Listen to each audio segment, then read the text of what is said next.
స్వర్గీయ రామోజీరావు గారి మరణం పట్ల నా హృదయపూర్వక విషాదం తెలియజేయటంతో పాటు వారి మృతికి నా సంతాపం తెలియజేస్తున్నాను. వారి కుటుంబానికి నా ప్రగాఢ సానుభూతి. ఆ తర్వాత రామోజీరావు గారితో సుమారు నాకు ప్రత్యక్షంగా 1983 నుండి అంటే సుమారు 42 సంవత్సరాలకు పైన అనుబంధంతో పాటు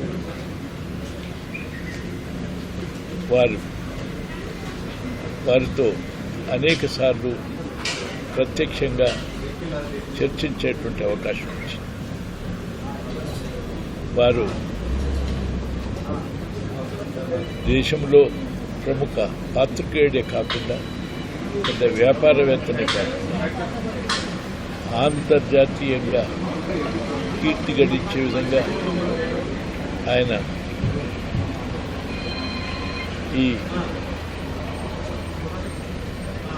ఈ ఫిల్మ్ సిటీని నిర్మాణం చేసి అంతర్జాతీయంగానే దీనికి హైదరాబాద్కు తెచ్చింది. అంతేకాకుండా ఆయన సేవలు భాష, సంస్కృతి, తెలుగు యొక్క ప్రత్యేకతను గురించి చెప్పడానికి ఆయన పత్రికల్లో అనేక వ్యాసాలు లేక విషయాలతో పాటు ఆధ్యాత్మికంగా కూడా తెలుసుకోవటానికి అవసరమైన విషయాలు ఎన్నో. ఇంతకంటే ముఖ్యంగా ఈ పత్రికా రంగంలో రాకముందు ఒక సామాన్య రైతుగా వ్యవసాయం మీద ఉండేటువంటి మక్కువతో అన్నదాత పేపర్ ద్వారా రైతులకు వ్యవసాయాన్ని సాంకేతికంగా అధునాత పద్ధతుల్లో చేయడంతో పాటు అధిక ఉత్పత్తికి ఉత్పాదకకు అవసరమైన సూచనలు సలహాలు ఇస్తూ అనేక సేవలు అందించిన మార్గదర్శి. అదేవిధంగా వివిధ సంస్థల్లో ఎక్కడనైనా ఆయన విజయవంతంగా వ్యవహరించడంతో పాటు ఈ పూర్తి కాలం ఆయన ఒక సక్సెస్ఫుల్ మ్యాన్గా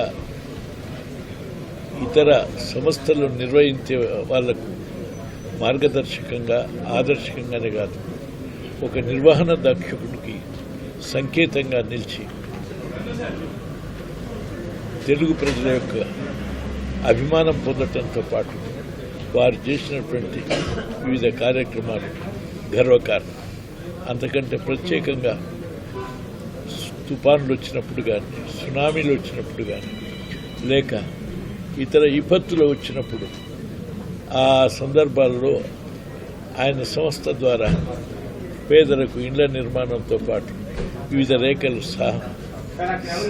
సేవలు అందించినటువంటి మహనీయుడు. అందుకు ఆయన శ్రద్ధాంజలి ఘటిస్తూ నివాళులర్పిస్తూ తెలుగు రాష్ట్రంలో ఆయనను స్ఫూర్తి పొంది ఆ విధంగా ఓ నిర్వహణ దక్షుడిగా, ప్రజాసేవకుడిగా నిర్వహించేటువంటి ప్రతి దాంట్లో ఓ ప్రత్యేకత స్థాపించి అనేక మందికి ఉపాధి కల్పించడంతో పాటు ఒక మార్పు సంస్కరణకు ఆద్యుడిగా గమనించవలసి ఉంది. ఆ విధంగా వారి స్ఫూర్తిని పొంది మనం ముందుకు సాగుతానికి ఆయన నిర్వహించినటువంటి ఈ సేవలను చిరస్మరణీయంగా వెళ్తాం. అందుకు ఈ సంస్థలో పనిచేసేటువంటి వారందరూ కూడా మీరు వారి స్ఫూర్తిని పొంది ఆ వారసత్వాన్ని, ఆ ఆలోచన విధానాన్ని కొనసాగించి సమాజానికి ఉపయుక్తంగా ఆయన ఆశించిన రీతిగా ఈ సంస్థను కూడా కొనసాగాలని నేను ఆశిస్తూ సెలవు.